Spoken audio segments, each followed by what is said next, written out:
You've also had some experiences with Sequoia Trueblood. Can you talk about him and those experiences a little bit?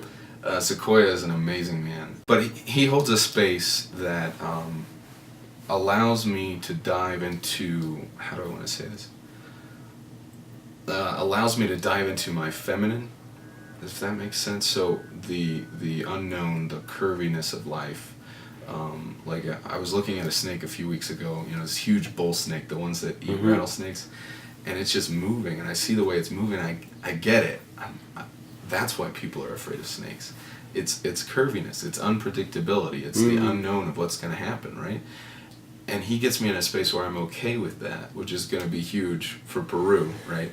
This unknown feeling and being comfortable with that and being able to grow on that edge where not everything is set, not everything is comforted, not everything is planned out. Can you tell us about the Purification Lodge, your experience of that and what that was like for you? Well, it's a lot like Vision Quest in that you get close, at least mentally, to death. Like you're not physically close to death, hopefully, but mentally you start to feel that, right? It's so hot in there. You're sweating constantly, and the thing that gets you through it are your brothers. So in the Navajo sweat, it's just us men, and we're all naked. Or in Sequoias, it's all brothers and sisters, and we're sitting around in a circle. We're sharing with each other, maybe occasionally holding each other's hands, but we're supporting each other through that process. So it's the same thing. It's creating a safe place inside of chaos for me, and then surrendering to that chaos, surrendering to the feminine, if you want, again.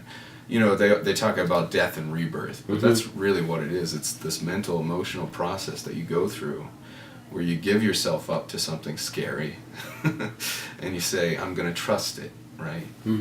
Because you have your brothers and sisters around you. You have yourself identified now. You have that safe place, and you can give yourself to a ceremony like that. It's an initiation, really. I mean, just as a matter of like practicality, how long does a Purification Lodge last, or what are the stages of it? How does that work? Well, in a Lakota lodge, there's 4 rounds, and each round is different. So, say in the first round, the men speak. In the second round, the women speak, right?